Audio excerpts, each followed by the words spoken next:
There are a lot of people out there that will tell you electrification is dead in the water, but clearly Kia didn't get the memo, and this car I am driving proves it. This is the 2026 Kia EV4, its newest and smallest EV, and it just might be what the market needs right now, especially because it is very affordable. It starts right around 39 grand before freight and tax in Canada, and that's kind of what we need to see adoption grow. Affordability is a big issue. And yes, that means this is more expensive than an equivalent gas-powered car like the Kia K4. But the reality is batteries and the associated technology is still expensive. It's $180 to $200 per kilowatt hour or so for lithium ion batteries. We need to see that number drop. But until then, this is still a very compelling case for the price. Now, that is for the smallest of the two battery packs available. It's 58.3 kilowatt hours, but it still means 391 kilometers of estimated range. And then when you opt for the big battery, I think it's 81.4 kilowatt hours, you can expect as much as 552 kilometers on a single charge. Now, if you do move to that bigger battery pack, it's only about a $4,000 upgrade to jump to the next trim, the first of the long-range trims. That is very competitive, and then this thing tops out around 55 grand. There is an all-wheel drive version that's going to arrive later in 2026. Until then, every version of the EV4 is going to be front-wheel drive. Not a problem. One thing to remember, all-wheel drive does not replace winter tires. You should always have the proper tires on. And then the other thing they have going for them is that very low mass.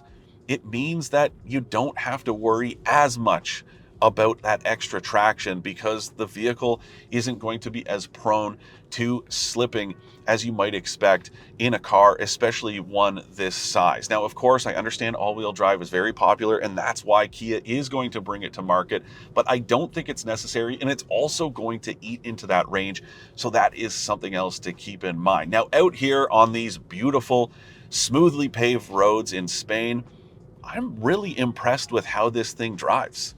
It's smooth, it's quiet, it's comfortable. It's also more refined, not just in terms of ride quality, but the technology itself. It's got the latest version of Kia's iPedal system, and it is very good. Now, it's got the same 3 levels that it used to have, but something that's always been missing is a memory setting. And Kia has fixed that here, so if you get out of the vehicle, it remembers the last setting you headed in. I know that might seem like a minor gripe, but it did bother me, and I am sure lots of EV drivers out there have been bothered by it, so it's cool. There's also reverse iPedal now, so when you put the car in reverse, you can actually bring it to a full stop, even on a hill, just by letting off the throttle. Now, maybe that one is even more bizarre, but it's cool to see the technology getting better with time, and that's just one example. Now, just because this is an entry-level EV doesn't mean that Kia skimped on the essentials, so you can still plug it into a 350 kilowatt DC fast charger. And if you do that in ideal conditions, you can expect to go from 10 to 80% in about 30 minutes. It's built on a 400 volt architecture, which is pretty advanced. Yes, there are 800 volt architectures out there, but again, considering you're trying to keep the price down, having more affordable technology underpin this thing matters a whole bunch. But in terms of what you get in here, there are lots of very good amenities. Even the base version has heated front seats, dual zone automatic climate control, Apple CarPlay and Android Auto. Both of those are wireless, by the way. These twin 12.3-inch touchscreens. This touch panel for the climate control system, which I don't love, but either way. And then when you step up through the trims, you get more and more features. So you can get ventilated front seats, heated rear ones, an 8-speaker stereo instead of 6. There are tons of nice features in here, but they don't break the bank. I think that is the big takeaway. Now, yes, there is the Kia EV5, which is a crossover. We are no longer getting the EV6 in Canada, which is part of the strategy to counter tariffs.